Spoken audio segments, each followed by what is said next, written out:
हमें कैसे पता लगे कि हम ये प्रगति कर रहे हैं? उसको पता लगाने का तरीका बस यही है कि ये स्मृति हमारे भीतर जो है वो सतत रहे, हमेशा रहे, और ये स्मृति हमारे अंदर स्वाभाविक हो जाए। समझ गए? हमें क्या है स्वाभाविक। अब देखो, कोई अपने बच्चे का नाम जप रहा है, कोई जपता है मेरी बेटी का नाम है, मैं ये जप लूँ थोड़ी देर ताकि मेरे को अपनी बेटी ध्यान रहे।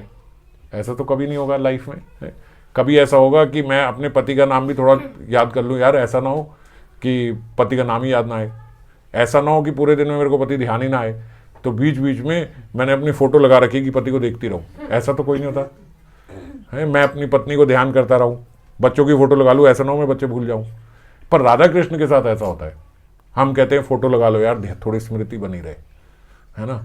कोई मंत्र लिख के यार वॉलपेपर पे लगा लो, कुछ दीवार पे लगा लो, कुछ ऐसा कि देखने से थोड़ी स्मृति बनी रहे।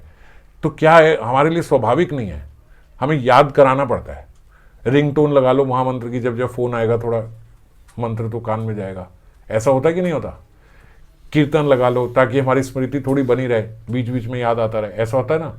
क्यों? क्योंकि ये स्वाभाविक नहीं है हमारे लिए, ये हमें कोशिश करनी पड़ रही है किसी तरीके से मेरे को नाम ध्यान रहे। हाथ में काउंटर भी इसीलिए रखते हैं कि बीच बीच में, चलो चाहे कम हो लेकिन बीच बीच में ऐसे तो हो कि अच्छा हाँ नाम कर लें जब खाली बैठे हैं। तो जब काउंटर हाथ में होता है तो थोड़ा व्यक्ति थोड़ा सा सतर्क रहता है कि जब खाली हूँ तो फिर काउंटर पे नाम ही कर लूँ, इसीलिए काउंटर रखते हैं हाथ में। तो ये क्या है, ये स्वाभाविक नहीं है हमारे लिए। तो हम कहें कि नहीं मेरा तो काफ़ी संसार अब छूट गया, थोड़ी सी माला करके हम लोग ऐसे सोचते कि नहीं अब तो बस मेरा ध्यान माला में ही रहता है पूरा दिन। नहीं रहता, नहीं रहता। हमारा स्वाभाविक तो हमारा ध्यान अपने परिवार में, अपने काम में, संसार में ही रहता है। उनको याद करने की जरूरत नहीं है हमें। आप चाहे कहीं भी हो, अगर आपको पता है कि 2 बजे मेरे को बच्चे को स्कूल लेने जाना है, तो आपके दिमाग में 2 बज जाएंगे एकदम, 2 घड़ी में बजते ही। चाहे आप घड़ी देख रहे हो कि नहीं देख रहे हो, आपको हर समय पता है कि इस समय ये समय है, इस समय ये समय है, और इस समय मेरे को पहुंचना है। ये स्वाभाविक है। यही स्वाभाविक प्रेम हमारा उधर शिफ्ट करना है। समझ गए? जब वो होगा तब समझा जाएगा कि हाँ कुछ प्रगति हुई है भजन में। हाँ नहीं हमारा तो बड़ा आश्रय है, मैं तो बचपन से बस कृष्ण के ही आश्रय में हूँ, बस जब देखो मुझे तो यही ध्यान। नहीं आते, गलत फहमी है। जब परेशान होते हैं तो हमें कौन ध्यान आता है? सबसे पहले अगर सोल्यूशन चाहिए तो, जब हमारे पास कोई सोल्यूशन नहीं रह जाता ना, तभी हमें कृष्ण ध्यान आते हैं कि अब कोई सोल्यूशन नहीं है, अब इस जगत में कोई कुछ कर नहीं सकता, तब ध्यान आते हैं। पर जब तक कुछ हुआ, मान लो कुछ, अरे इसको फोन कर फटाफट, ये करेगा, अरे इसको बुलाओ, ये करेगा, ये करेगा। पहला व्यक्ति, हमें कृष्ण ध्यान नहीं आते। भगवान करेंगे, किसी न किसी के माध्यम से करेंगे, ऐसा थोड़ी सोचते हम। जब सब दरवाजे बंद हो गए तब हम सोचते हैं कि भाई चलो भगवान। पहले तो ये भी बड़ी अच्छी बात है कि हम कहे भगवान जो कर रहे हैं ठीक ही कर रहे होंगे, ऐसा भी नहीं आता। सबसे पहले तो हम दोषारोपण करते हैं कि भगवान इतना भजन कर रहा था मैं, मेरे साथ ही ऐसी मुसीबतें आती हैं। वो देखो पड़ोसी को हर वक्त गाने की आवाज़ें आती रहती हैं और वो कितनी खुश नाचती रहती है। मेरे यहाँ हर वक्त कीर्तन चलता रहता है और मेरे नसीब में रोना ही लिखा है। हमारी ऐसी कंप्लेन होती कि नहीं होती? थोड़ी अलग कैटेगरी की होती होगी, मैं थोड़ा ह्यूमरस टच में बोल रहा हूँ, मगर थोड़ी ऐसी कंप्लेन तो रहती है हमारी कि भगवान इतना करके क्या हो रहा है। और ज़्यादा भक्त हम्बल हो जाते हैं तो वो बात बात पे मेरे से भजन होगा ही नहीं, मेरे लिए है ही नहीं है, मैं देख लिया इतने साल करके मेरे लिए नहीं है, ये पथ मेरे बस की नहीं है, मेरे से नहीं होगा ये। एक भक्त हैं बहुत अच्छे प्यारे, उनका हर हफ्ते एक बार मैसेज आता है कि भैया भजन हो गया मेरा, हो गया, अब नहीं होगा मेरे से बस हो गया। हर हफ्ते खत्म होता है उनका कि भाई मैंने देख लिया, मेरा पूरा हो गया, अब कुछ और स्ट्रीम देखती हूँ मैं, ये वाली स्ट्रीम नहीं हो पाई मेरे से। तो हाँ, I am not meant for bhajan, ये यही लाइन आती है, I am not meant for bhajan. उनको भी आती है कभी कभी प्रभाव उधर भी जाता है। तो ये हम बड़ी जल्दी ऐसे रहते हैं कि भगवान से, कि ये भगवान क्या मिल रहा है, क्या हो रहा है, क्या कर रहे हो आप, मेरे साथ क्या हो रहा है, ये मैंने कितना वो किया, ये किया, ये तो ये समझ रहे हो हमारी क्या स्थिति है। स्वाभाविक नहीं है हमारे लिए। जब स्वाभाविक हो जाए, और स्वाभाविक ये हो जाए कि भगवान मेरा कौन अपना है, केवल यही तो है हरि, यही तो है। ये तो मेरा देखो, हमने एक कथा करी थी, उसके बाद सबने बोला था कि मैं जैसो तैसो तेरो, है ना, हे ईश्वर, हे प्रभु, हे भगवान, हे हरि, मैं जैसो तैसो तेरो, ये हमने बोला। मैंने कहा था एक बार अगर आप बोल दोगे तो एक बार केवल भगवान के समक्ष जाके ये बोलने से भी भगवान अपना मान लेते हैं। हम भगवान को कहें मैं जैसा हूं आपका हूं, अब आप देख लेना। आपने तो झूठा बोला, झूठा ही बोला ना हमने। अभी हमारे हृदय से तो ये पुकार नहीं है कि बस मैं केवल आपका हूं, तो झूठा ही बोला। लेकिन भगवान के समक्ष ये संतों ने, महात्माओं ने क्यों बोलने के लिए बोला? क्योंकि भगवान इस झूठे को भी सत्य समझते हैं। और आपने जो कभी झूठ बोला वो भगवान ने सच ही समझा है, वो झूठ नहीं समझते। जब हम भगवान को शरणागत होकर कहते हैं भगवान मैं जैसा हूं आपका हूं, अब आप देखना। एक बार तो सबने बोला है, उसी कथा में सबने बोला था, तो पीछे भी कई बार बोला होगा। अच्छे मूड में हम ऐसा बोलते हैं कि भगवान, जब कभी बड़ा भावों का उद्रेक हो रहा है कि भगवान बस आपका हूं, आप देख लेना, सब जैसे आप करो वो सही। तो जो आपने ऐसे ही बोला ना, वो ऐसा ही बोला, कृष्ण पकड़ लेते। सच बात बता रहा हूं, ये शास्त्रों की बात बता रहा हूं। एक बार झूठ से भी व्यक्ति कह दे कि मैं आपका हूं, तो भारी उसको अपना मान लेते हैं, और फिर कुछ भी करने पे वो उसको छोड़ नहीं पाते। अब तू मेरा ही है, तो अब मेरा है तो क्या है, अब मैं तेरे को अपने पास लेके आऊंगा, तू आएगा। ये हम पे बड़ी कृपा है। अब कृष्ण ने ठान लिया है कि इसको लेके आना है अपने पास, क्योंकि ये मेरा है। अब आपके जीवन में जितनी अनुकूल परिस्थिति आती है वो भी वही लेके आ रहे हैं, जितनी प्रतिकूल परिस्थिति आती है वो भी वही लेके आ रहे हैं। Some plants grow in shade and some in sunshine, हमने ये पढ़ा है ना। कुछ पौधे रोशनी में सही उगते हैं और कुछ अंधेरे में सही उगते हैं, छाया में उगते हैं।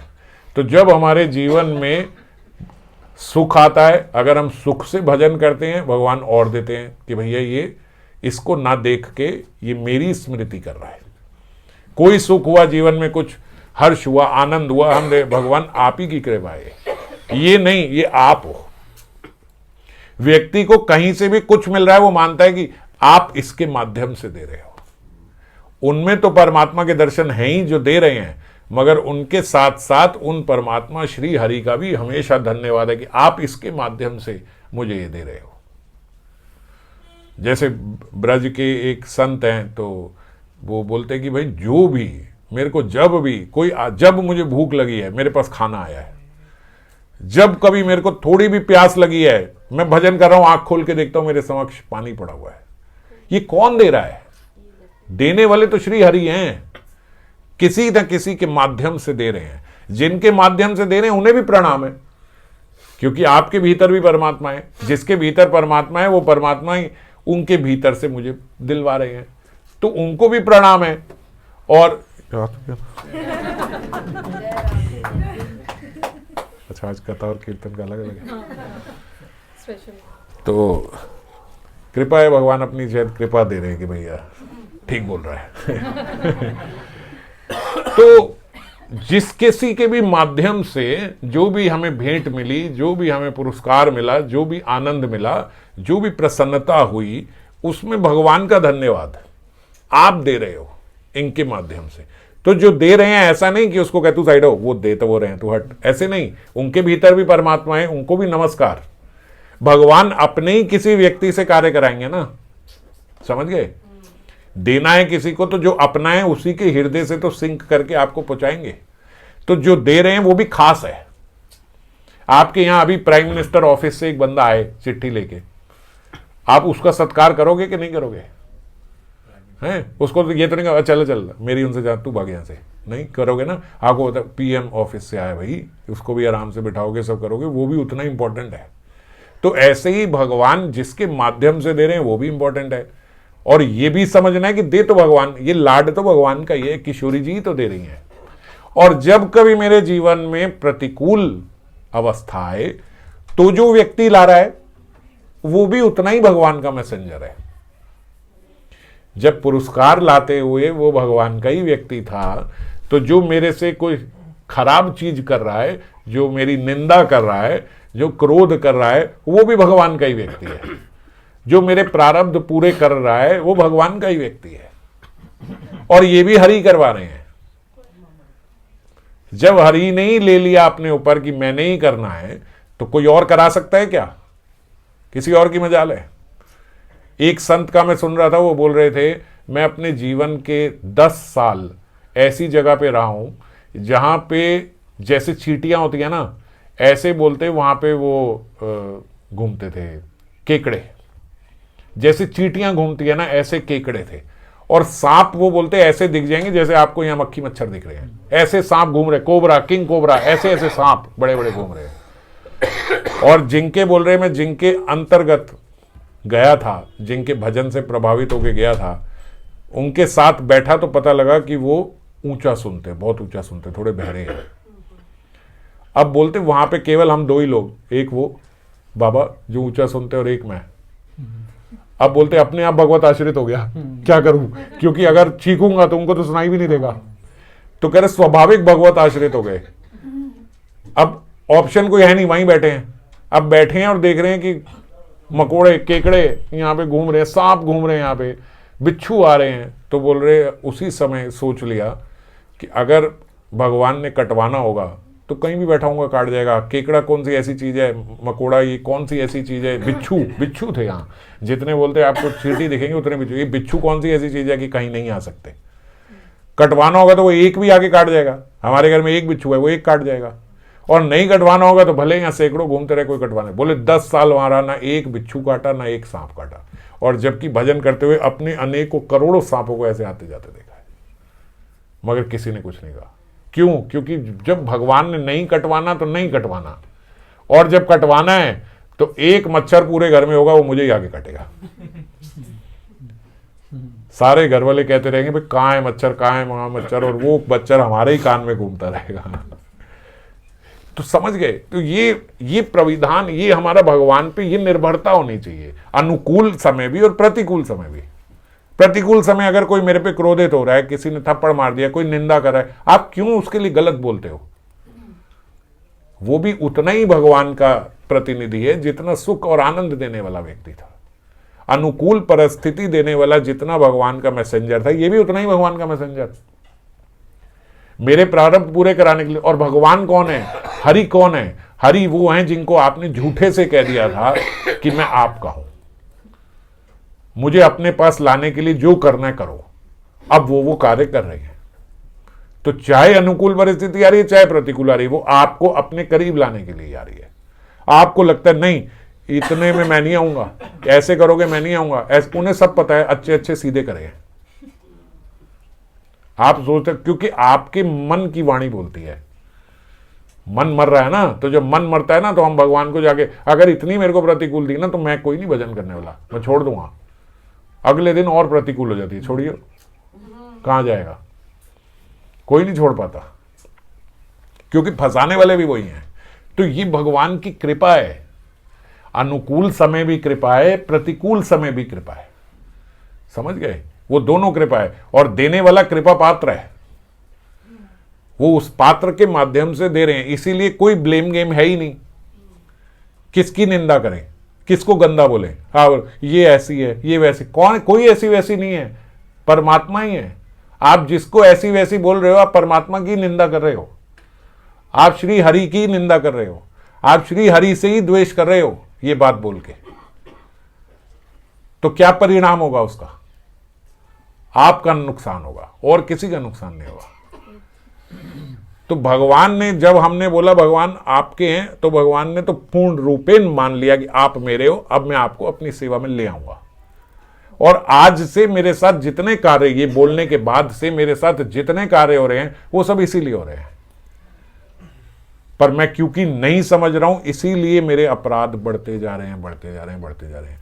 मैं अपनी बोली हुई बात कोई कि आपको जैसा करना है करो, मैं आप कहूं, वो हम भूल जाते हैं, मगर भगवान नहीं भूले हैं। वो आजीवन नहीं भूलेंगे। अब आजीवन क्या, वो आपका ये शरीर खत्म हो गया दूसरे शरीर में चले, वो तब भी नहीं भूलेंगे, मगर आप अगले क्षण ही भूल जाते हो। आप तो ऐसे भी हो कि कुछ ज्यादा प्रतिकूल आ जाए तो क्या भगवान नहीं है यार, हम आपके ऐसे ही ठीक है। हम ठीक है यार, इतना मत दो आप मेरे को। मगर आप कैसे भी करो, बच्चा चाहे विष मांगे, मां तो नहीं दे देगी, बच्चा कहे आप बच्चे को बुखार हुआ, आप दवाई दे रहे हो, बच्चा तो बोलेगा ना मेरे को नहीं मिली है कड़वी दवाई, मैं ठीक हो जाऊंगा, मत दो मुझे कोई बुखार नहीं है। जितना मर्जी बोलते रहो, माता पिलाएगी कि नहीं पिलाएगी? तो पिलाएगी। तो ऐसे ही कोटि माताओं का वात्सल्य रखने वाले श्री हरि छोड़ने वाले नहीं है। आप ये भी बोल लो कि मैं नहीं हूं आपका, बस तो तब भी नहीं चलने वाली, तब भी वो कैंसिल नहीं होगी जो आपने बोला है मैं आपका हूं। ये उनकी कृपा है। अपना लिया उन्होंने, एक बारी आपको अपना लिया तो अनुकूल से प्रतिकूल से हर अवस्था से आपको अपने पास ही लेके आ रहे हैं। कितना आनंद मिलता है कि नहीं ये बात सुन के। तो जब ये आनंद हमारे हृदय में रहेगा तो कोई प्रतिकूल अवस्था में क्या हिला पाएगी। पर ये आनंद हमारे हृदय में रहता नहीं, ये बात हमारे हृदय में जमती नहीं, हम भूल जाते हैं। और जब भूलते हैं तभी गलती करते हैं, तभी हमसे अपराध होते हैं, जब हम ये बात भूल जाते हैं। अगर ये बात रहे कि वो जो कर रहे हैं मुझे बुलाने के लिए कर रहे हैं, वो जो कर रहे हैं मेरे कल्याण के लिए, फिर क्या दिक्कत है? फिर इस दुनिया में किसी बात का भय होगा? अगर आपको आज से ये लिख के साइन कर दे भगवान की, आज से आपके साथ जो होगा वो मैं ही कर रहा हूं, किस लिए कर रहा हूं? भगवान तो प्रेम से ही करते हैं, सब अपने पास बुलाने के लिए करते हैं। गुस्सा करना तो आता नहीं उन्हें। तो प्रेम से अगर वो मेरे लिए कर रहे हैं, मुझे बात पक्की पता लग जाएगी मेरे लिए कर, तो मुझे किसी बात का इस दुनिया में भय होगा नहीं, क्योंकि पक्का है अब तो भगवान ने सोच लिया है कि इसको मेरे अपने पास बुलाना है, ये तो बुला ही लेंगे। व्यक्ति का किया गया वादा जो है वो टूट जाएगा, पर हरि का किया हुआ नहीं टूटने वाला प्रॉमिस, वो लेके जाएंगे। हो गया, अब ये बात हो गई। अब किस बात का भय है? अब कोई भय नहीं है। तो भय हमें क्यों इस जगत में फिर सताता है, क्यों इतने सारे डर लगते हैं? जब हम इस बात को फिर भूल जाते हैं, फिर हम अलग हो जाते हैं और हम बड़ी जल्दी हो जाते हैं, क्योंकि हमने तो झूठ झूठ बोल दिया था कि मैं आपका हूं। कहीं तो ऐसे भक्त हैं वो रोज अपनी प्रार्थना में ये बोलते हैं, प्रार्थना का एक नियम है कि रोज ये बोलना है कि हे भगवान, हे हरि, मैं आपका हूं, जैसा आपको ठीक लगे मेरे साथ वैसा करना। उसके अगले पल भूल जाते हैं। तो अब अगले पल हम शाम को भूल जाते हैं, सुबह ये बोले, अगले दिन फिर सुबह बोलेंगे, लेकिन तोते की तरह रट जाते हैं कि ये बात बोलनी है। पर भगवान नहीं लेते इसको तोते की तरह।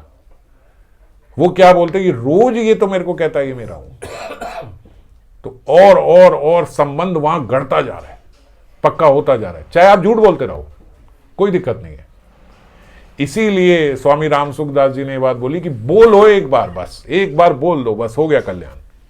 ये हमने चर्चा करी थी, एक बार ऐसा बोल दिया बस हो गया। अब वो देखेंगे, अब आप सीधे से प्रेम से हाथ आओगे, प्रेम से डंडे से हाथ आओगे, डंडे से दवाई की जरूरत पड़ेगी, दवाई, ऑपरेशन की जरूरत पड़ेगी, ऑपरेशन। जिससे ठीक हो वो करके, लेकिन ठीक कर देंगे। और जब हम सही बुद्धि में होते हैं तो ये बात बड़ी आनंदित करती है। भगवान ने अब सोच लिया कि मैं इनके पास जाऊंगा तो जाऊंगा तो सही। अब जब कभी आपके इंद्रिय तृप्ति में बाधा आए, चिड़ो मत, रो मत, याद करो वो ये हरि कर रहे हैं, वो नहीं करने देंगे मुझे इंद्रिय तृप्ति, ये वही कर रहे हैं। और जैसे ये बात सोचते हैं तो आनंद होता है, अच्छा आप ही तो कर रहे हो, ठीक है। मन तो बहुत कर रहा है ये करने का, वो करने नहीं दे रहे। अब वो नहीं करने दे रहे तो आनंदित होना चाहिए, अच्छा आप हो न पीछे, नहीं तो क्या दिक्कत है। समझ गए? बड़ी छोटी सी बात है। एक भक्त मेरे से चर्चा कर रहे थे, बोलते मैं एक दिन ऐसे पूरे मूड में बैठा, बहुत हो गया ये सब छोड़ दिया। उन्होंने कहते फेसबुक, इंस्टाग्राम सब फोन से डिलीट कर दिया, भाई मैं कुछ नहीं देखूंगा, बस इससे बहुत डिस्ट्रैक्शन होती है। एक दिन कह रहे हैं बुद्धि खराब हुई, सब इंस्टॉल करा, फेसबुक भी इंस्टॉल करा, इंस्टाग्राम सारे भक्त करते हैं, सब देखते हैं, ऐसा क्या हो गया यार, मैं भी देखा करूंगा, मैं भी देखूंगा। ओ भैया कह रहे मैं रात को माला वाला करके आराम से बैठा 11 बजे इंस्टॉल करके सब देखूंगा, मैं भी देखूंगा बैठ के, आज 1-2 घंटा देखूंगा। क्या जिद पकड़ ली मैंने भी, आज 1 घंटा 2 घंटा के, अगले दिन छुट्टी है, अब मैं बैठ के आराम से आज देखूंगा। इतना क्या, सारे भक्त देखते हैं, सब भक्ति कर रहे हैं, मैं ही ऐसा क्यों हो गया, डिलीट कर दिया, ये कर दिया, वो कर। बोले मैं 1 घंटा बैठा रहा, ना इंटरनेट चल रहा है, ना वाईफाई आ रहा है, ना कुछ हो रहा है। अचानक क्या मौत पड़ गई समझ नहीं आ रहा, वाईफाई भी उसी वक्त बंद हो गया, सिग्नल आना बंद हो गए, मेरा फोन चल नहीं रहा, वेबसाइट नहीं खुल रही, कह रहे ऐसे हो गया। मैंने लैपटॉप खोला, लैपटॉप में करूंगा, वहां भी नहीं चल रहा, कुछ सब बंद हो गया। अब ये कौन कर सकता है? सुबह कह रहे हैं उठा, बुद्धि सही हो गई, सब चल रहा था। भाई भाई भी चल रहा था, सुबह सोचा कंप्लेन करे, सब करे, सब चल रहा है। फोन के भी बोल रहे सिग्नल आना बंद हो गए, फोन पे इंटरनेट नहीं चल रहा, कैसे नहीं चल रहा, अब कौन कर सकता है ये केवल हरि कर रहे हैं। और सुबह कह रहे फिर नहीं किया, समझ आ गई बुद्धि। सुबह रात को तो बड़ा चिढ़ के सोया, सुबह समझ में आ गई भगवान ही कर रहे और कौन कर रहा है। तो जब भगवान ही कर रहे हैं ये हृदय में आते हैं तो आनंद होता है, अच्छा है चलो पागल तो मैं पूरा हुआ था मगर आपने होने नहीं दिया। ये भगवान की कृपा है कि नहीं है? अत्यंत कृपा है। अपने भक्तों के साथ ही वो ऐसा करते हैं कि तुझे नहीं जाने दूंगा। दूसरा व्यक्ति कोई सोचे मैं ये करूंगा, कर ले, करता है। जो मर्जी करो। तो क्योंकि उन्होंने प्रॉमिस लिया कि मैं नहीं करूंगा, तो भगवान ने वो भी नहीं करने दिया। समझ गए? तो कहीं कहीं ऐसे कई कई भक्तों के साथ कितना कुछ होता है। तो चिढ़ना नहीं चाहिए, उस वक्त भी हृदय आनंदित होना चाहिए। ये कर रहे हैं ऐसे बतेरे एग्जाम्पल है, लेकिन बहुत लंबा हो जाएगा इसलिए ले नहीं रहा। अच्छा, और राधा रसूदा निधि की चर्चा कर रहे हैं, तो हमारा भगवान के साथ ये अपनापन रहे, इस बात को हम याद रखें। ये मेरे हैं, हो चुके हैं, अब आप भूल जाओ, आप जाके बोल दो आप नहीं हो मेरे, प्लीज मेरे साथ मत करो ये, तब भी नहीं चलेगा। वो हो गए, वो हो गए, वहां रेजिग्नेशन फाइल नहीं कर सकते आप लग गए उधर, और जब लग गए, ये है तो कृपा। अब आप उसको कृपा नहीं मानो तब भी वो कृपा होगी। समझ गए? तो हो गए, बस इसको हम याद रखें। जो बाधा आ रही है ये बाधा हरि ही दे रहे हैं कि मैं इस संसार में ना लग जाऊं। हर बाधा वो ही दे रहे हैं कि मैं ना लग जाऊं। किसके माध्यम से? कभी किसी एक्स के माध्यम से, किसी वाई के माध्यम से, किसी जेड के, किसी मिस्टर ए से, किसी मिसेस बी से, किसी सी से, कहीं से भी कुछ भी दे देंगे, मगर दे वो ही रहे हैं। समझ गए? क्यों ये व्यक्ति मेरी नहीं सुन रहा है, समझ नहीं आ रही? अरे वो नहीं सुनने दे रहे हैं, वो नहीं सुनने दे रहे उसको। आपकी सुनने देंगे तो आप चले जाओगे संसार में। इसलिए जो हो रहा है वो ही कर रहे हैं। ब्लेम गेम है ही नहीं। आप किसको दोष दोगे? ये जो हम बोल तेरी वजह से ये हुआ है, तेरी इसकी वजह से हुआ है, ये किसी की वजह से नहीं हो रहा, उन्हीं की वजह से हो रहा है सब कुछ।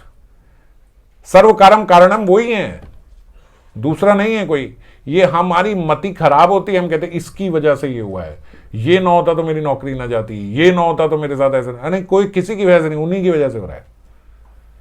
कौन कर रहा है? आप ही कर रहे हो। नहीं समझ में आए तो वहां जाके पूछो, समझा दो मुझे, समझा देंगे। आपके हृदय में समझ आ जाएगी कि क्यों हो रहा है, क्योंकि कर वो ही रहे हैं। आप गलत जगह जाके पूछ रहे हो। आप जाके इनसे पूछो तूने ऐसा क्यों किया, तूने ऐसा क्यों किया, वो क्या बताएगी? उसने करा ही नहीं है। करने वाले वो है, वो हृदय में प्रेरणा दे रहे हैं व्यक्ति के, ये करो, वो कर देता है। अगले दिन वो भी रोता है, यार मैंने तो ये नहीं कर रहा, मैं तो ये नहीं बोल रहा था, मैं तो वो नहीं कर रहा था। आवेश में बोल गया, क्रोध में बोल गया। आपका भी तो टेस्ट है।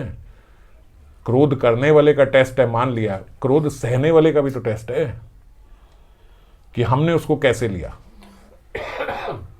हमने, एक व्यक्ति ने क्रोध किया और हम देखा क्या बताया था कथा में, क्या लिखा है शास्त्रों में, एक बार क्रोध करने से 1 महीने का वजन चल जाता है।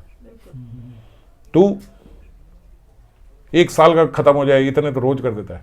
12 बार क्रोध कर दिन में हो जाता है, 1 साल का वजन खत्म हो गया। हम उसको समझाने बैठे, अरे तुम्हारा भी तो टेस्ट है। उसके क्रोध को आप सह पाए कि नहीं? आप ये मान पाए कि ये क्रोध वो नहीं, श्री हरि करवा रहे हैं, ये आप मान पाए? हर समय उपदेश नहीं देना चाहिए। समझ गए? वो टेस्ट आपके लिए भी है। दूसरे को मत समझाने वालों कि तू ये क्रोध कर दिया, तेरा ये वजन खत्म हो गया, खत्म हो गया। अगर हमने एक बार किसी भक्त को कहा तूने ऐसे किया ना, तेरा वजन खत्म हो गया, पता नहीं हुआ या नहीं हुआ, लेकिन आपकी वाणी से तो हो जाएगा। आपकी वाणी से हो ना हो, लेकिन आपने तो उसके लिए प्रविधान कर दिया। उस प्रविधान के कारण आपका नाश होगा। हम कहे ये ऐसे करता है ना, देखना इसका आगे जाके क्या हाल होगा, देखना।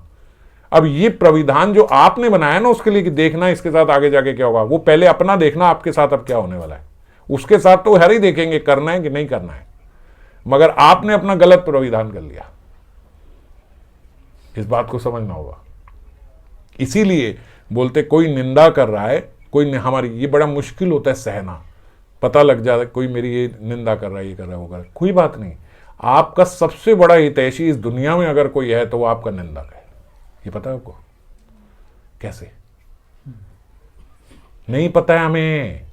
हम तो बड़ा गुस्सा करते हैं, मेरे बारे में फालतू बोल रहा है, मेरे को पता लगा है कि मेरे बारे में बोल रहा है, मेरे बारे में हैं?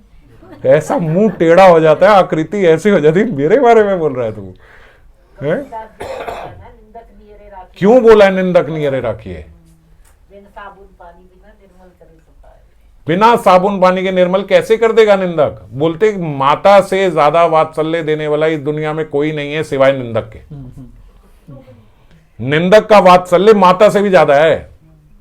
माता ने तो बोलते जब आप बच्चे थे आपका मल अपने हाथ से साफ किया है, निंदक तो अपनी जिह्वा से साफ कर रहा है।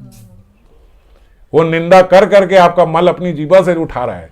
आपके जितने प्रारब्ध जो खत्म नहीं हो सकते थे, आपके भजन से भी नहीं हो सकते थे, वो वाले प्रारब्ध।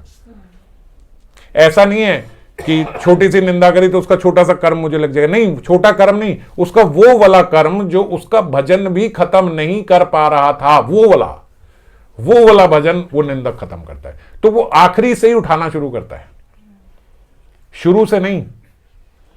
ये नहीं कि अभी तो पहली निंदा करी है मैंने यार, फर्स्ट टाइम मैंने किसी के बारे में उल्टा बोला है, उसका छोटा ही तो मुझे, छोटा नहीं, वो सबसे कठिन वाला जो उसके भजन से भी खत्म नहीं होता, वो वाला प्रारब्ध आपको लगेगा। कितनी खतरनाक बात है, समझ रहे हो? ऐसे नहीं है कि पहली 3 फ्री ऑफर्स है, पहली 3 को डिस्काउंट मिलेगा भाई, पहली 3 बार निंदा माफ है। एकदम तुरंत फर्स्ट करा और कौन सा मिला? उसका लास्ट वाला प्रारब्ध जो खत्म नहीं हो रहा था। आपको एक असली की घटना सुनाता हूं।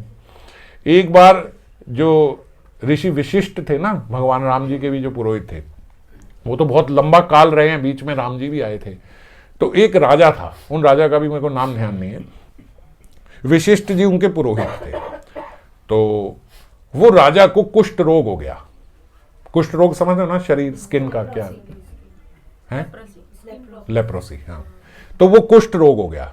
अब पूरे शरीर में कुष्ठ रोग है और राजा है, तो वो पूरी अपनी सभा में भी बैठता तो पूरा ढक ढुक के, शॉल लेके, चद्दर लेके, ये लेके, वो लेके, सब ऐसे, मुंह पे भी हो गया, नाक पे भी हो गया। अब राजा ऐसे हो गया कि मैं अपनी सभा में भी ठीक से नहीं बैठ सकता, मैं क्या राजा हूं, क्या भोग करूं मैं, क्या मेरे राजा होने का फायदा है? तो महर्षि वशिष्ठ को बोला आप मेरे लिए कुछ ऐसा प्राविधान कर दो मैं मर जाऊं, ये मेरी बीमारी तो ठीक हो नहीं रही, कोई दान पुण्य कुछ बता दो कि जिससे ठीक हो जाए। उसने कहा भाई, ऋषि वशिष्ठ ने कहा कि देखो कुछ प्रारब्ध ऐसे हैं जो दान से, पुण्य से, सबसे भी खत्म नहीं होते, वो बड़े स्ट्रांग हैं, और वो जो प्रारब्ध है वो भोग नहीं पड़ते। उन्होंने कहा आप प्रविधान करो, फिर मैं मर ही जाऊं, मैं क्या राजा क्या करेगा जब इतने कुष्ठ रोग और इतने, उसमें क्या मैं करूं? तो उन्होंने कहा अच्छा चलो मैं आपको कल बताता हूं कुछ इलाज। उनकी राजा की जो एक भाभी साथ में रहती थी, क्योंकि बड़े भाई की युद्ध में मृत्यु हो गई थी, तो बड़े भाई थे नहीं, उनकी पत्नी उन्हीं के साथ रहती थी, भाभी। तो उन्होंने अगले दिन महर्षि वशिष्ठ ने बोला कि आप अपनी भाभी माँ को जाकर रोज 2 घंटा रामायण सुनाया करो, तो आपका ये रोग जो है खत्म होगा। अब राजा पूरा दिन तो राजकार्य में बिजी रहता था, रात को सारा राजकार्य खत्म करके 8-9 बजे बोलते वो अपनी भाभी को रामायण सुनाने जाते, और उसके बाद फिर अपने कक्ष में जाके खाना वाना खाते। रोज उनका नियम हो गया कि रात को 2 घंटे उनको रामायण सुनाने जाते। अब पूरी प्रजा में उस राजा की निंदा होने लगी, देखो भाई मर गया तो रोज रात को अपनी भाभी के कक्ष में चला जाता है। निंदा होने लगी कि वो तो अंदर जाके रामायण सुना रहा है, लोगों को तो नहीं पता। और जब इतना बड़ा व्यक्ति हो तो भैया फिर तो सब जगह यूट्यूब सब जगह पहुंच जाती नहीं बातें। आज भी बड़े आदमी की तो हर कोई सुनना चाहता है, ये क्या कर रहा है। तो बोलते 20-20 लोग बैठ के सारे राजा की बड़ी उतारते, भैया बड़ा बेकार आदमी है कि देखो जैसे ही देखा कि भाई मरा है, बस थोड़ा टाइम सही रहा है, उसके बाद रोज रात को भाभी के कक्ष में खाना भी नहीं खाता, कुछ भी नहीं करता, निंदा पे निंदा, ऐसे इतना धर्मादा, कुष्ठ रोग हुआ है, मरने को हो रहा है, लेकिन इच्छाएं देखो, रोज रात को 2 घंटा भाभी के वहां पहुंच जाए। धीरे धीरे राजा का कुष्ठ रोग खत्म होने लग गया, सारा कुष्ठ रोग खत्म हो गया, नाक पे एक रह गया। उन्होंने महर्षि वशिष्ठ को बोला कि महाराज ये क्या हुआ, मेरा सारा कुष्ठ रोग खत्म हो गया, आप कहते थे तो कभी खत्म नहीं हो सकता। बोलते इलाज हो रहा है, ये जो तुम रामायण सुना रहे हो, रामायण सुनाने से इलाज हो रहा है, इसीलिए तुम्हें बोला था। बोले ये क्यों नहीं खत्म हो रहा? बोले ये तो विशिष्ट के हिस्से का है, ये खत्म नहीं होगा, क्योंकि मुझे तो पता है ना कि तुम रामायण सुनाने जा रहे हो। तो ये खत्म नहीं होगा तुम्हारा, ये रहेगा, बाकी सब खत्म हो जाएगा। उन्होंने कहा बात क्या है? उन्होंने बोला बात ये है कि रामायण सुनाने से नहीं खत्म हो रहा, जो तुम्हारे पीछे इतनी निंदा कर रहे हैं ना, ये सारा जो है सब बट के उनमें जा रहा है। ये वो रोग है जो किसी चीज से खत्म नहीं हो सकता था, ये निंदा से खत्म हो रहा है। ओहो, राजा ने कहा मेरी प्रजा में ये सब हो रहा है, मेरी प्रजा को इतना नुकसान होगा, ये होगा, नहीं नहीं नहीं नहीं, मुझे ऐसा नहीं चाहिए। सारी प्रजा को अगले दिन बुलाया और सबको बता दिया कि मैं तो ऐसे ऐसे रामायण सुनाने जाता हूँ, ये करता हूँ, आप ऐसे ही निंदा कर रहे हो सब और मेरा सारा पाप आप ले रहे हो, नहीं नहीं ये सब मत लो। बड़ा अच्छा धर्म के बोलते ये कार्य करते उसका नाक का भी चला गया। उसने कहा इतना हित राजा सोच रहा है कि जो कुष्ठ रोग कहीं खत्म नहीं हो रहा था वो खत्म हो गया, तब भी निंदक का कल्याण सोच रहा है। निंदा कर रहे थे वो लोग सारे, निंदा करने वालों का भी कल्याण सोच रहा है कि नहीं नहीं तुम्हारा नुकसान हो जाएगा, मत लो। और ये कल्याण, निंदक का भी कल्याण सोचते ही बोलते उसका वो कुष्ठ रोग भी सारा खत्म हो गया और प्रजा को भी पता लग गया कि ये रामायण सुनाते थे, सारी समस्या खत्म हो गई। समझ गए कि निंदा करने से कैसे कैसे हम जीव के रोग ले लेते, पहली बात। और जो आपकी निंदा कर रहा है उसके बारे में कोई फालतू नहीं बोलना, आपका जो वो जाने वाला है ना वो रुक जाएगा। जो आपका प्रारब्ध जाने वाला है, जो इतना कठिन प्रारब्ध आपके बिना कुछ करे भी खत्म हो रहा है, आपने निंदक को, निंदक के मेरे बारे में बोल रहे हैं ना, देखिए उसका क्या हाल होगा, अरे आपका नुकसान हो गया। अब वो जो आपका प्रारब्ध खत्म हो रहा था अब नहीं होगा, क्योंकि आपने भी वही कर दिया। इसीलिए 10-20 लोग हमारे पीछे निंदा कर रहे हैं लेकिन हमारा फायदा नहीं हो रहा, क्योंकि हमें पता लगता ही हम उसका अहित सोच लेते हैं। हम मन में बेटा कर, तू देख तेरा निंदा करने से क्या हाल होता है तुझे पता लगेगा, मेरी कर रहा है ना, तुझे भगवान देखेंगे। अब ये बोलते ही जो आपने उसका प्रविधान गलत बना दिया, गलत मंशा उसके लिए रखी, उससे आपका वो कठिन प्रारब्ध जो वहां जा रहा था वो रुक गया। समझ गए? तो इसीलिए पता लगे कोई हमारी निंदा कर रहा है, बोलो भैया मैं हूं ही ऐसा, अच्छी बात है कर रहा है, ठीक ही समझ रहा है, वो ही समझा है मुझे और कोई समझा नहीं है, और निकल जाओ, अच्छी बात है, अच्छी बात है, ले रहा है, हमें क्या दिक्कत है। तो दूसरी साइड आ जाओ, निंदा करने वाली साइड मत जाओ। प्रथम तो हमारा ऐसा कार्य ना हो कि कोई करे, मगर निंदा करने वाला तो अच्छे अच्छों की करते हैं। तो अगर किसी की हो रही है बड़ी अच्छी बात है। अब बताओ, आपको पता लगे मेरी ये निंदा करे, आपको क्या लगेगा? अब बहुत अच्छी बात है यार, 2-4 और बैठ जाए करो साथ में, अच्छी बात है। क्या अकेले में सोचता है यार, 3-4 लोग आपस में करा, मुझे क्या दिक्कत है? नहीं, हमें सबका कल्याण सोचना चाहिए, ऐसे भी नहीं सोचे जैसे राजा था।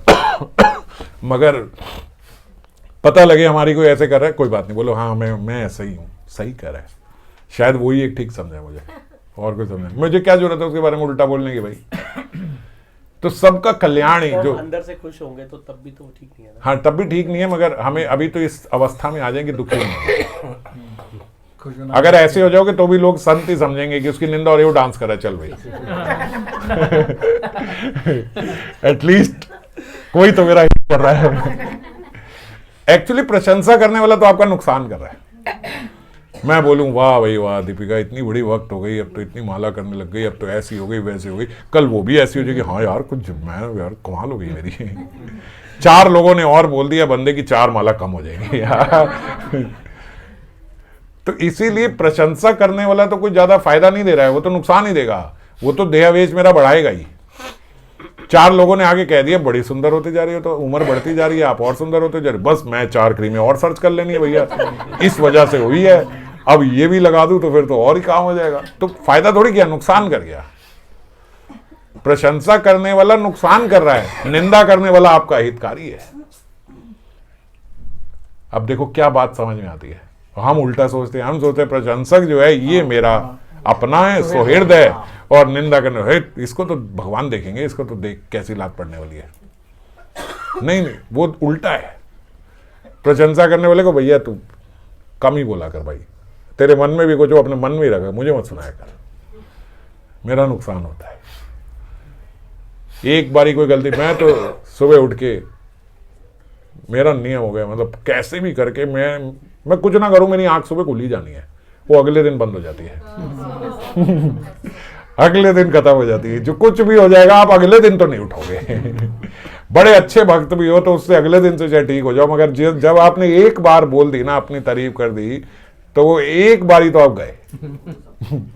उसके लिए भी बड़ा अच्छा वक्त होना पड़ेगा कि एक बारी के बाद बच गए, वरना वापस आने में कई दिन लग जाते हैं। फिर जब तक आदमी नाक ना रगड़ दे, भैया गलती हो गई, उसको बोल दिया अभी, दोबारा आदमी उसको बोलता भैया तेरे को क्या बोला, तब तो उठ नहीं पा रहा, तब जाके थोड़ी कृपा होती है, फिर वही रूटीन वापस आता है। तो बचना चाहिए, प्रशंसा कोई कर रहा है, ये कर रहा है, इनसे बचना चाहिए। निंदा को कोई कर रहा है, भैया उसको तो करता रहे, अपना साथ में निकलो। 3-4 लोग तो होने ही चाहिए जो सब निंदा करते रहे। कोई हम उल्टा सोचते हैं, हम निंदक के बारे में गलत सोच के अपना नुकसान कर लेते। कल्याण सोचो उनका भी। पक्का ही है, सही कह रहे हैं, क्या पता नहीं, पक्का सही कह रहे हैं, वो सही कह रहे हैं, वो सही कह रहे हैं नहीं कह रहे हैं, वो सही कर तो रहे हैं आपका। आपका तो हित ही होगा, लेकिन क्योंकि हम उल्टा सोचते हैं इसलिए हम अपना ही नुकसान कर लेते हैं गलत बोल के। तो खैर, अभी ये दैन्यतावश बाबा ने यहाँ पे ये बात बोला कि हम लोग जो है, बाबा तो अपने लिए बोल रहे हैं, मगर वो हम लोगों के लिए तो बात सत्य ही है कि जितनी भी बाहर की वस्तुएं हैं, ये सब है, इन्हीं में हमारा मन जो है वो रमण करता रहता है, बस हम इसी में लगे रहते हैं। इसमें इतना पूरा दिन व्यस्त हो जाता है, ये क्या बोल रहा है, वो क्या कर रहा है, ये कैसे करना है, वो कैसे करना है, अब ये आ गया, अब वो आ गया, छोटी छोटी बात भी हमें प्रॉब्लम लगने लग जाती है। भक्तों में ये ज़्यादा बड़ी समस्या होती है, क्योंकि उनके अंदर ये बड़ा आ जाता है ना कि मैं भक्ति कर रहा हूँ। ये बड़ी एक प्रॉब्लमेटिक बात है। थोड़ा सा नाम लेने पे, मैं तो नाम ले रहा हूँ, तो क्या नाम ले रहे हो, तो क्या काम नहीं करोगे हैं? हमें कोई ये बोल दे कि भाई ऐसे नहीं ऐसे कर, क्या मेरे साथ ही ऐसा होता है? अरे तेरे साथ ऐसा नहीं, भाई दुनिया के साथ होता है। हमसे तो फिर दूसरा बंदा ज़्यादा अच्छा है। जो मटेरियलिस्टिक व्यक्ति है उसके अंदर ये अहंकार तो नहीं है कि मैं नाम ले रहा हूँ, मैं भक्ति कर रहा हूँ। उसके पास जितने चैलेंजेस आते हैं वो एक्सेप्ट करते हैं, यही लाइफ है, ये चैलेंजेस एक्सेप्ट करते हैं।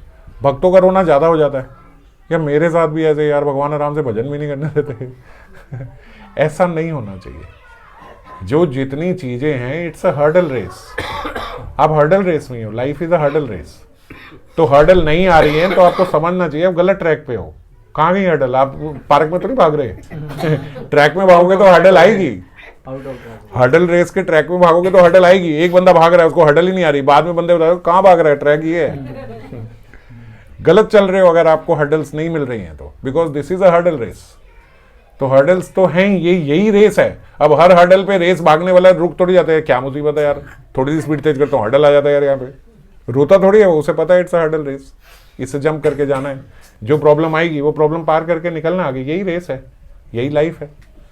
क्या प्रॉब्लम है? कोई प्रॉब्लम नहीं। तो इस प्रकार से जब करते तो भजन स्मूथ चलता है, और धीरे धीरे धीरे धीरे ऐसा हो जाए कि फिर यही स्मृति हमारे हृदय में नेचुरल हो जाती है। जो करें भगवान ही करें। जब हमारे मन में ये रहेगा, अब भगवान को याद करने की अलग से चेष्टा की जरूरत नहीं है। क्यों? क्योंकि हर चीज जो कर रहे हैं मुझे पता, भगवान ही कर रहे हैं। ये कर रहे हैं, हरि कर रहे हैं, ये हो रहा है, हरि हो रहा है, इसने करा, इसने नहीं, भगवान ही करवा रहे हैं। ये जो कर रहा है ये भी भगवान करा रहे हैं। अब जब हर वक्त ये रहेगा तो अब अलग से फोटो लगानी पड़ेगी देखने के लिए कि भगवान याद आ जाए। अब तो हर समय वही ध्यान है। और धीरे धीरे धीरे भक्त के साथ ऐसा होता है कि कौन क्या कर रहा है वो उसको भूल जाता है, उसको यही ध्यान रहता है, हरि कर रहे हैं। संत महात्मा का मैंने कितनी बार पहले भी बताया, एक्सीडेंट हुआ, दूसरा गाड़ी हिट करके चली गई, दूसरा बंदा आया उन्हें उठा के, ओहो महात्मा है, हॉस्पिटल ले गए, बेहोश पड़े थे, होश आया, डॉक्टर ने पूछा क्या हुआ, बोले ये इन्होंने ही मारा है, यही उठा के ले आए। वो कहे भाई बाबा मैंने तो बचाया आपको, मैंने थोड़ी आपको मारा। बोले आप ही हो ठाकुर जी, आपने ही बचाया है। और अब मैं तो कह रहा हूँ आपने बचाया, पर मारा भी आपने ही है, आप ही मारने वाले हो, आप ही बचाने वाले हो। उसने कहा मुसीबत कर दी बाबा जी को बचा के, ये तो मेरे पे इल्जाम लगा रहे कि मैंने इन्हें मारा है। जो उनके साथ उनके शिष्य थे उन्होंने कहा आपको नहीं कह रहे, वो अपने हरि को बोल रहे हैं। वो कह रहे ठाकुर जी आपने ही मारा है, आपने ही बचाया है, आप गाड़ी लेके आ गए, मार गए पीछे से, आप आगे से आ गए, उठा के हॉस्पिटल ले आए, मेरा प्रारब्ध बीच में पूरा करा दिया, करा तो आप नहीं है, मारने वाले भी आप हो, बचाने वाले भी हो। तो उन्होंने उनको आपको नहीं कह रहे, वो अपने भगवान को ही बोल रहे हैं। उन्हें कोई मतलब नहीं है कौन मार के गया है, कौन बचा के गया, वो ही कर रहे हैं। तो धीरे धीरे धीरे धीरे स्वाभाविकता भक्त की स्थिति ऐसी ही हो जाती है। सब निंदा कर रहे, भगवान ही कर रहे, प्रशंसा कर रहे, हरि कर रहे हैं। किसकी कर रहे हैं? हरि की कर रहे हैं। हमारा क्या वो है, समझ गए? तो हर जगह नेचुरल उनका हर जगह हरी दिख रहे हैं, नेचुरल। अब ये स्वाभाविक हो गया। अब इस ऐसे अगर सोचे तो स्वाभाविक हो जाएगा कि नहीं हो जाएगा? नहीं तो कैसे ऐसा होता होगा, भक्तों का तो कैसे ही होता होगा, हमारा तो हो नहीं सकता, ये सब बातें हम सोचते ऐसे हो जाता है। इस बात को वो समझ गए, कोई सुपरफिशियल बात नहीं है, आर्टिफिशियल बात नहीं है, नेचुरल है। हरि ही कर रहे हैं, वो ही कराते हैं, दूसरा कोई करा ही नहीं सकता, नेचुरल है ये हमारे लिए। और जब ये नेचुरल हो गया तो फिर भगवान को याद करने की अलग से कोई चेष्टा करने की जरूरत नहीं, वही करा रहे हैं, वही करा रहे हैं। समझ गए? अब ये कितना इजी लग रहा है ना, स्वाभाविक है, नेचुरल है, हो ही जाएगा, क्योंकि है ये। आप नहीं मानोगे तब भी यही है, तब भी करवा तो हर ही रहे हैं, कोई और थोड़ी करा रहा है, वही करा रहे हैं। पर हम देखते हैं नहीं ये मिस्टर ए करा रहा है, नहीं ये क्या है, वो मिसेस बी फालतू बोलती है मेरे बारे में, सी तो कुछ नहीं बोलती, वो तो बेचारी चुप करके सुनती है, ये नहीं, कुछ नहीं, हरी कर रहे। किससे कर रहे? हरी से ही कर रहे हैं। कोई लेना देना नहीं, किसी से कोई मतलब नहीं है, सब भगवान करने वाले हैं। अच्छा हो रहा है वो कर रहे हैं, बुरा हो रहा है वो करें। किस लिए कर रहे हैं? कि मैं आपके पास आ सकूं। किस लिए? कि मेरा ये संसार छूट सके। मेरा मोटिव बाद बीच में उल्टा हो जाता है ना, मेरा मोटिव होता है मैं इस संसार में ही जुड़ा रहा हूं। अब ये मैं अपनी उल्टी धारणाएं बना लेता हूं।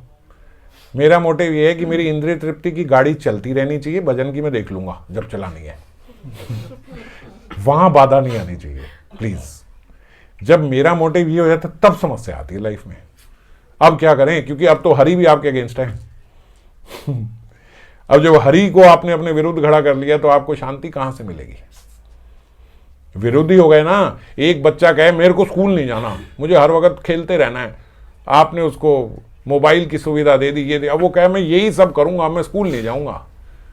अब माता का रोल क्या आएगा? अब वो बच्चे के अगेंस्ट खड़ी हो जाएगी, अब तू फोन भी दे, अब बेटा तू ये भी दे, अब तू कुछ नहीं मिलेगा, अब तू चल स्कूल। अब माता उसकी दुश्मन हो गई उस बच्चे की। क्यों बना, कैसे बना लिया उसने? क्योंकि उसने अब सोच उल्टी कर ली।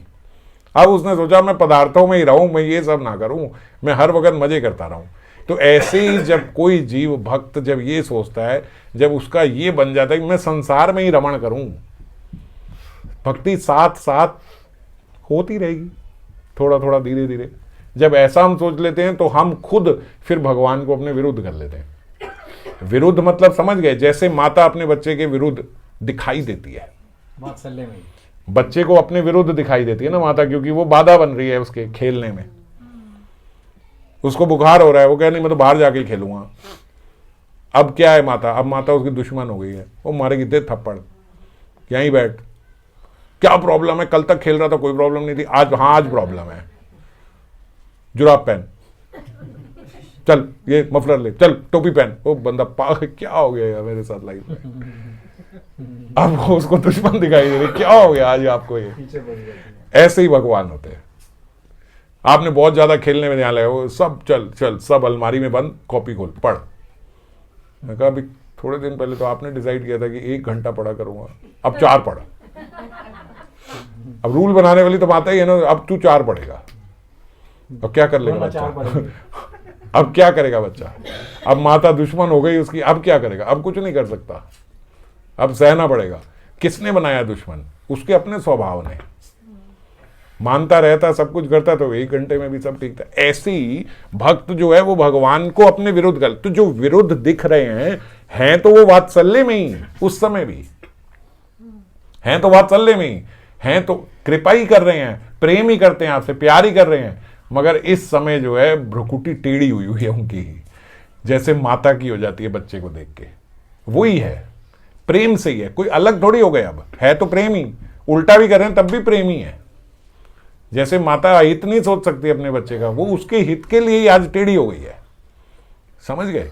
तो ऐसे ही आपके हित के लिए अब टेढ़े दिखाई दे रहे हैं, मगर है नहीं प्रविधान।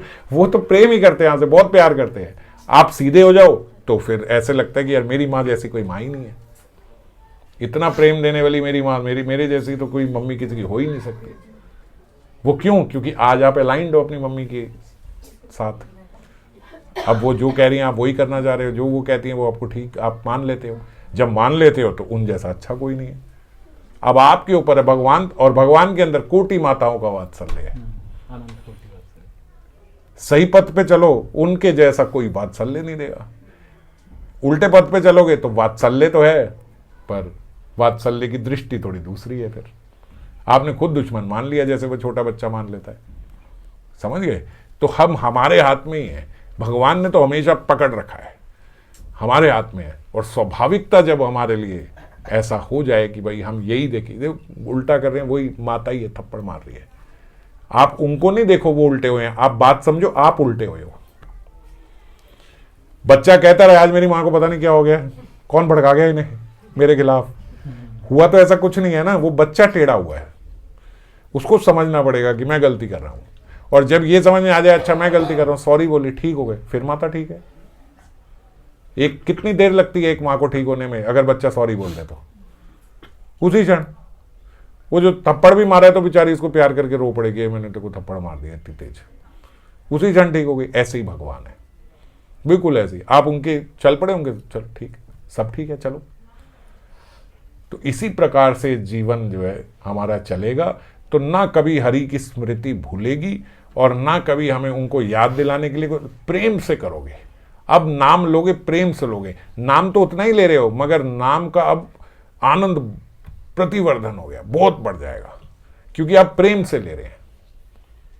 पहले भय से ले रहे थे, ड्यूटी से ले रहे थे, और अब आनंद से ले रहे हैं, अब प्रेम से ले। हर जगह वही तो है, आप ही तो। प्रतिकूल अवस्था हो गई, नाम नहीं छूटता, पता है आप ही कर रहे हो, आप नहीं कर रहे। जी भक्त जो होता है वो अपने भीतर, मैंने क्या गलती कर रहा हूं मैं, अगर मुझे ये टेढ़े दिखाई दे रहे हैं तो मैं क्या गलती कर रहा हूं, क्या मुझसे हो रही है। जैसे ही आप ये करोगे 2-4 माला में आपके हृदय में प्रकट हो जाएगा आप ये गलती कर रहे हो।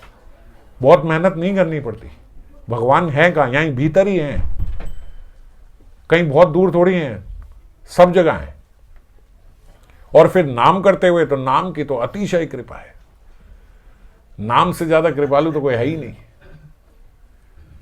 समझ गए? किस द्रौपदी के पास हर जगह कहां से है, द्रौपदी ने बड़ी कोशिश करी, जब चीरहरण हो रहा था तो बड़ा प्रयास किया, ये बचा ले, ये बचा ले, ये कर ले, वो कर ले, दांत से साड़ी दबा ली, हाथ से, अरे 1000 हाथियों जितना बल है उसमें दुशासन में, कहां कोई स्त्री उसको रोक लेगी, कोई व्यक्ति कोई नहीं रोक रहा, कुछ नहीं करा। अब आप बताओ, भगवान तो सर्वोपस्थित है, सर्वोपस्थित है कि नहीं है? हर जगह है, हम ये सुनते हैं भगवान हर जगह है, हर जगह है, तो उस जगह भी तो थे, क्यों नहीं रोक रहे भगवान, क्यों नहीं कुछ कर रहे?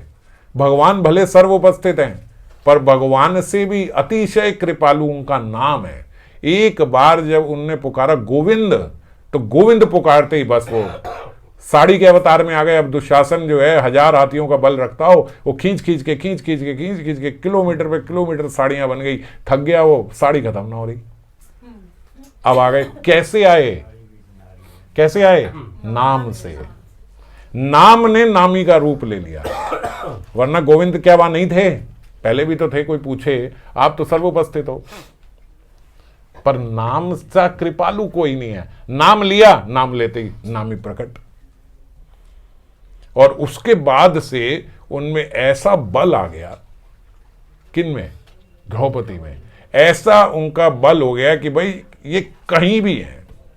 अब तो बोलते श्याम सुंदर, जब ऐसा कोई एक्सपीरियंस कर ले वो बोलते अब तो श्याम सुंदर, अब किसी चीज का भय नहीं है जीवन में,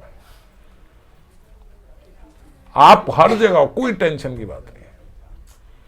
चतुर्मास में जो दुर्योधन थे, उन्होंने उनकी वो जो दुर्वासा मुनि की बड़ी सेवा करी, दुशासन ने बड़ा हृदय से दिल लगा के सेवा करी।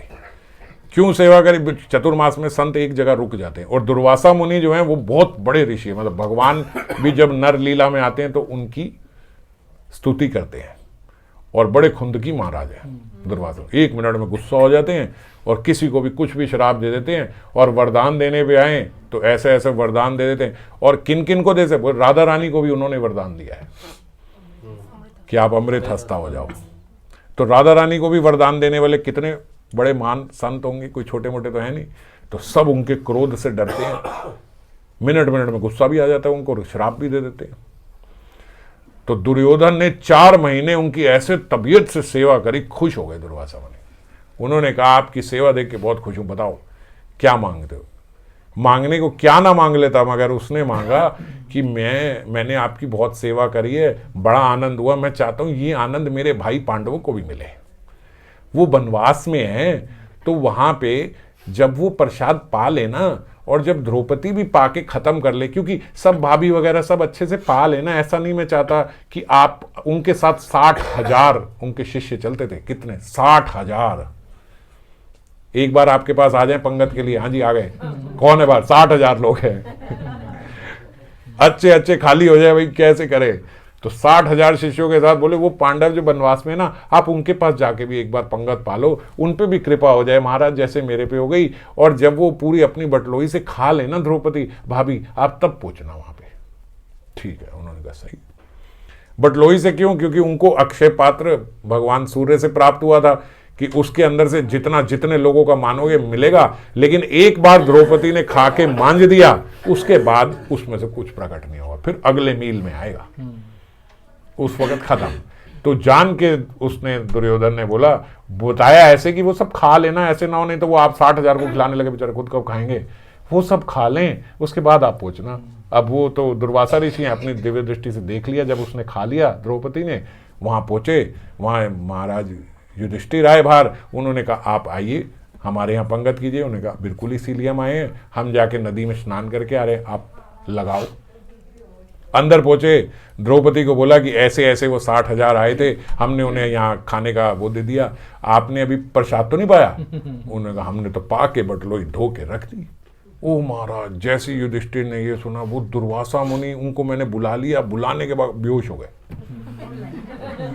गिर गए नीचे। द्रौपदी बात करिए नीचे। क्या हो गया युधिष्ठिर जी, क्या हो गया महाराज? धर्मराज गिर गए, बेहोश हो गए, क्या हो गया इनको? धर्मराज जी को उठाया चीटे मारी, भाई क्या हुआ? बात कर रहे थे आप तो। अरे बोले बात तो बिगड़ गई, बात क्या रह गई, मैंने तुमको खाने पे बुला लिया, वो आते होंगे, 60,000 शिष्य हैं और तुमने तो बटलोई धो दी। द्रौपदी कहती वाह भाई वाह, तुम क्या व्यक्ति हो यार, तुम्हारा कृष्ण पे गोविंद पे विश्वास नहीं है, बटलोई पे विश्वास है तुम्हारा, तुम क्या धर्मराज हो, खड़े हो, क्या हुआ है? अरे गोविंद पे भरोसा नहीं है, बटलोई पे भरोसा है तुम्हारा। वो बोले तुम समझ नहीं रही, अब हम भी ऐसे ही होते ना, अभी इस समय भगवान क्या करेंगे, अब तो बटलोई करेगी जो करेगी। हे गोविंद गोविंद गोविंद, वहां भगवान कृष्ण टहलते हुए वहां पहुंच गए। हाँ जी। और द्रौपदी को क्या बोला? खाना लेके आओ, पहले भूख लगी बाद में बात करेंगे। युधिष्ठिर फिर बेहोश हो गया। महाराज अभी तो उनका खाना पूरा नहीं हो रहा था, ये भी आके खाना मांग रहे हैं। द्रौपदी बोले क्या हो जाता तुम्हें, कहा है तुम्हारा बरू, खड़े हो। बताया उनको, महाराज आप प्रसाद मांग रहे हो, यहाँ प्रसाद का ही सारा लफड़ा है। वो आ गया, तो मुझे कुछ नहीं सुनना, पहले प्रसाद लाओ। अरे वो कह रहे बात तो सुना है, मैं द्रौपदी पहले मेरे को खाना दो, भूख लगी बहुत तेज। बोले बटलोई तो धो के मांझ लेके आओ। बोले मांझ लेके आओ, लेके आए।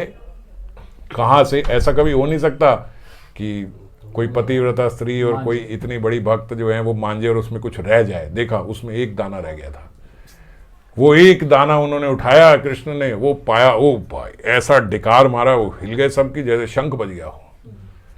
और यहां उन्होंने पाया, वहां उनके 60,000 शिष्य समेत अपच हो गया, उन्हें ऐसे हो गया, उल्टी आ रही है, ओवर हीटिंग हो गई है। अब भीम को बोला जाओ और उन्हें खाने में बुलाओ। भीम ने बोला महाराज मेरे को मरवाने का इरादा आ गया, भैया ने बुलाया था, इनवाइट किया था, मैं जाऊंगा, मुझे तो भस्म कर देंगे। वो बोले कुछ नहीं करेंगे, जाओ बुलाओ। उन्होंने बोला एक मिनट श्याम सुंदर सुनो। श्याम सुंदर के साथ भीम की बड़ी दोस्ती है, भीम को बड़ा अप्रिशिएट करते भगवान जगह जगह। बोला सुनो मेरे गोविंद, बात सुनो, बैठो एक मिनट सुनो, एक मिनट सुनो। 60,000 शिष्य हैं, एक एक फल तोड़ के भी खिलाने लगूंगा ना तो 60,000 पूरे नहीं कर पाऊंगा मैं, फल इस पूरे वन में नहीं है इतने, कहां से खिलाऊंगा? बोले जाओ। और भीम की यही अच्छी बात थी, वो जो बोले फिर वो कहते ठीक है, चले गए। उनको बोला महाराज आइए रेडी है। उन्होंने कहा भैया थूक नहीं निकली जा रही अंदर, खाना नहीं खा सकते हम। क्या बात करो, भर गए पूरा पेट, पता नहीं कैसे हो गया। मैं तो नहीं पाऊंगा, दुर्वासा ऋषि ने बोला मेरे शिष्य से। शिष्य बोले महाराज गुरु जी तो फिर पाले, हम तो बिल्कुल नहीं पा सकते, हम तो बिल्कुल ऐसे बमन होने को है, पता नहीं क्या हो गया, हम बिल्कुल नहीं, एकदम भर गए। जैसे आप लोग खांसी कर रहे हो, वो डिकार मार रहे, एक के बाद एक 60,000 लोग डिकार मार रहे हैं। उन्होंने बोला आपको जो आशीर्वाद लेना है मेरे से ऐसे ही ले लो, मगर खाने की बात भी मत करो। बात सुनने से भी ऐसे लग रहा है कुछ बमन हो जाएगा। भीम ने कहा ठीक है, फिर अगर आप कृपा करना चाहते हो तो महाराज जिस सुंदर मंशा से दुर्योधन ने आपको हमारे पास भेजा था, उनकी वो मंशा उन्हीं को अर्पित हो जाए, जो कल्याण वो हमारा चाहते थे उनका हो जाए। उन्होंने कहा तथास्तु। अब उन्होंने किस लिए भेजा था? इनका सर्वनाश हो जाए, कोई मंशा तो थी नहीं उनकी। भीम ने भी वैसे ही जैसे उन्होंने भेजा था, उन्होंने भी वैसे ही कहा भाई उनकी जो थी। तो ऐसा है भगवान की शरणागति। भेजने वाले का जिसने 4 महीने एड़ी चोटी का बल लगा के उनकी सेवा करी, उसका नाश हो गया। क्यों? क्योंकि द्वेष किया। और जो सर्व उपस्थिति भगवान की देख रहा है, जिसको कोई समस्या नहीं होगा, तो ठाकुर है ना, वो बेहोश हो गए, वो खड़ा करे, क्या हो जाता तुम्हें? जो इतनी भगवान की उपस्थिति है, उसका क्या नुकसान है? कुछ नहीं। भेजने वाले का नुकसान हो गया। 4 महीने सेवा करके भी नुकसान नहीं, नुकसान हुआ, कुछ ना मिला। क्या बर्बाद हो गए? क्योंकि उन्होंने जिस मंशा से भेजा था वो उन्होंने तथास्तु करके उन्हीं को भेज दिया। वो श्राप उन्हीं को लग गया, वो वरदान भी श्राप में परिवर्तित हो गया। और यहां ये मस्ती से इन सबका भगवान के प्रति कितना वो बढ़ गया आश्रय, जो अब बेहोश, अब अगली बार युधिष्ठिर भी बेहोश नहीं होंगे। अब उन्हें भी पता है हर जगह हर वक्त हर क्षण गोविंद है। क्यों? द्रौपदी ने तो खुद एक्सपीरियंस कर लिया, वो तो आश्रित हो गई एकदम। और अब इनका भी अनुगत्य ऐसे हो गया, तो इनका तो कितना कल्याण हुआ। और उसका सेवा करके, इनका बिना सेवा करे भी हो गया। क्या सेवा करी थी उन्होंने दुर्वासा ऋषि की? कुछ नहीं, पर गोविंद है। ये आश्रय का चमत्कार है। हर जगह जो भगवान की उपस्थिति, कोई उसका कुछ नहीं बिगाड़ सकता, कुछ नहीं बिगाड़ सकता। कोई बोले पता नहीं भगवान कितनी दूर हैं, हम कहाँ हैं, वो कुछ नहीं। आपके पास क्या है? नाम गोविंद, यही है। कहाँ है भगवान? ये गोविंद, ये रे। हरे कृष्ण, ये रे। श्री राधा, ये रही। किससे आए थे? द्रौपदी के पास किससे आए थे? यही नाम से। ये नामी नहीं, इतनी नाम ने नामी का रूप ले लिया। वहां उस समय कहां वन में पहुंच गए कृष्ण? जब बटलोई खाली निकली, कैसे पहुंच गए? नाम से। नाम नामी अभिन्नत्वम। अब इसमें कोई डाउट है क्या? जब नाम लिया वो नामी का रूप लेके आ गया, वहां आ गया। कोई प्रॉब्लम है समझने में? नहीं, सब लॉजिकल है। कुछ इलॉजिकल बात है, कोई सुपरफिशियल बात है, कोई मान्यता है, मान लो नहीं है। सब शास्त्रों में लिखा है नाम नामी अभिन्नत्वम। आप नाम लो, हैं हमारे पास ही है। कहां बहुत दूर है? कितनी दूर से द्रौपदी से जब उनका चीरा रोना था, बस उतना कि नाम लेना है। जितनी देर नाम लेने में लगाई उतनी देरी लगी, बस। नाम लेने के बाद तो कोई देरी नहीं लगी। ऐसे ही हम है। हाँ, नाम लो। आप नाम और नामी को अभिन्न समझते ही नहीं हो, आप अलग समझते हो, तो वो भगवान उसी हिसाब से रेसिप्रोकेट करते हैं। ये तो कहता है मैं अलग हूं, मैं कैसे एक हो जाऊं? आप कहो ये कहाँ है? गोविंद, गोविंद ये रे, गोविंद ये रे। कहाँ है? हर क्षण जब नाम ले रहा हूं यही है मेरे समक्ष, साथ में ही है। अब कोई भय है? कोई भय नहीं। कोई डर है? कोई प्रॉब्लम? कुछ प्रॉब्लम नहीं। क्यों? क्योंकि वो जो कर रहे हैं अपने पास ले जाने के लिए कर रहे हैं। कहाँ जाना है इसके बाद? उन्हीं के पास जाना है। यहाँ कौन है? वही है। कौन कर रहा है मेरे साथ? वही कर रहे हैं। अब क्या है इस जगत में? कुछ और है ही नहीं। अब कोई भय है? कोई भय है ही नहीं। ये सब इधर उधर भूत दिख रहा है, आत्मा दिख रही है, आदमी दिख रहा है, द्वेष कर रहा है, गुस्सा कर रहा है, नौकरी से निकाल रहा है, ये कर रहा है, सब भय तब है जब हम भूल जाते हैं भगवान को। जब हम भूल गए हैं कि हम उनके आश्रित हैं। ये याद रखो, कोई भय नहीं, कुछ नहीं है। मुझे आपके पास जाना है, मुझे भगवान के हरि के पास जाना है। कब जाना है? अभी ले चलो, क्या दिक्कत है? मेरे को शरीर में ये बीमारी, हाँ हो जाने दो, अभी हो जाए। अच्छा है कल का जाता, आज जाऊंगा। क्यों? मेरे को जाना ही वहां है। ये तो नश्वर ही है, ये तो खत्म ही होना है ना। और इसके बाद कहां जाना है? हरि के पास जाना है। पर ये विश्वास तभी आएगा जब यहां हर जगह उनको देखेंगे, हर अवस्था में उनको देख ले। कि कितने टाइम में आएगा? महीने 2 महीने में, बस 2 महीना किसी ने प्रैक्टिस कर ली, बस खत्म। अब हरि है और कोई है ही नहीं। अब कुछ और है ही नहीं इस जगत में। तो कहां जाओगे? जब उनके अलावा किसी को देखते ही नहीं तो और कहां जाओगे? वहीं जाओगे। स्वाभाविक हो गया, समझ गए? ऐसे व्यक्ति भगवत धाम जाता है, बस। और कितनी मेहनत करनी पड़ेगी इसके लिए? कोई मेहनत है? नहीं, बस समझ है, एक ट्यूनिंग ठीक करनी है माइंड की, कर ली, हो गई। यही गोविंद का प्रकट्य है हमारे लिए। श्री गोविंद का प्रकट्य क्या है? गोविंद का नाम, यही तो प्राकट्य है। और क्या प्रकट्य है? ये हम समझ गए, हो गए मेरे हृदय में प्रकट। प्रार्थना यही है, गोविंद मेरे हृदय में प्रकट हो जाओ। इस जगत में क्या आपका प्रकट्य दिवस? इस जगत में तो आप हो ही, हर जगह हो, हर क्षण हो। वो तो लीला है। आज इस रूप में प्रकट हो गए, आज उस रूप में हो, तो हर जगह, हर क्षण, हर समय। भक्तों के लिए कितनी बार प्रकट हुए हैं, नामदेव के लिए कितनी बार आए, कितने प्रकट्य दिवस मना रहे उसके, कोई गणना ही नहीं है, कितनी बार उनके लिए आ गए। तो भगवान तो हर समय भक्तों के लिए प्रकट हो रहे हैं, पर मेरे लिए कब प्रकट्य है? जब मेरे हृदय में ये विश्वास पैदा हो जाए कि आपका नाम, आप में कोई भेद नहीं है। गोविंद, गोविंद के नाम कोई भेद नहीं। गोविंद ये रे, कहाँ है गोविंद? ये रे, कहाँ है? ये रे, ये सामने खड़े, ये बैठे। किस रूप में आएंगे? जिस रूप में उस समय आवश्यकता आ जाएंगे। जो करना होगा कर लेंगे। आप हर समय नाम ले रहे तो बस है, आपके साथ ही चल रहे हैं। जो हो रहा है, कौन करा रहा है? वही करा रहे हैं। बस ये अभयता आ गई, हो गया काम, हो गया भजन, बस यही था। अब क्या साधन? अब कोई साधन की जरूरत नहीं, बस हो गया, यही था, यही समझना था। नहीं समझे तो सारे साधन किस लिए? यही समझना है अंत में, बस ये समझ के हो गया, अब चले गए। अब सब लॉजिकल लग रहा है ना, भगवत धाम कैसे जीव चला जाता है, कैसे भगवत प्राप्ति हो जाती है, कैसे वो दुख में भी सुखी रहता है, कैसे उसको किसी बात से कोई, बस यही है, यही साइंस है। और ये मुश्किल है? कोई मुश्किल नहीं है। केवल मुश्किल तब होगी जब हम भूल जाएंगे कि ये मेरे हैं। बस ये भूल गए। हम में और मीराबाई में क्या भेद है? मीराबाई ने कहा ये मेरे हैं, मैं मानता नहीं ये मेरे हैं। मैं कहता हूं वो तो मीरा थी, मैं थोड़ी वैसे हूं। अब आपने मान्यता रख ली मैं वैसी नहीं हूं, तो फिर क्या करे भगवान? वो तो आपके बड़े बड़े भक्त हैं, मैं थोड़ी ऐसे हूं। तो आपने मान्यता कर ली ना, आप नहीं हो। बस यही दूरी है। नहीं तो कृष्ण गोविंद जितने मीरा के हैं उतने आपके भी तो हैं। उनमें और आप में भेद क्या है? उन्होंने कहा मेरे हैं, आप नहीं कहते मेरे हैं। दूरी हम नहीं बनाई, आप मान नहीं रहे मेरे हैं। अगर आपको हाँ ये मैं ही मार दे, किसी को मार दे, मेरे हैं, इसको कर दे, ये शरीर खत्म कर दो, आप ही तो हो, आप ही के पास जाना है। बस ये हो गया, हो गए, आप भी मीरा भाई हो, कुछ कम नहीं है उनसे। बस इतनी सी मान्यता का भेद है, वो हो गया तो सब ठीक।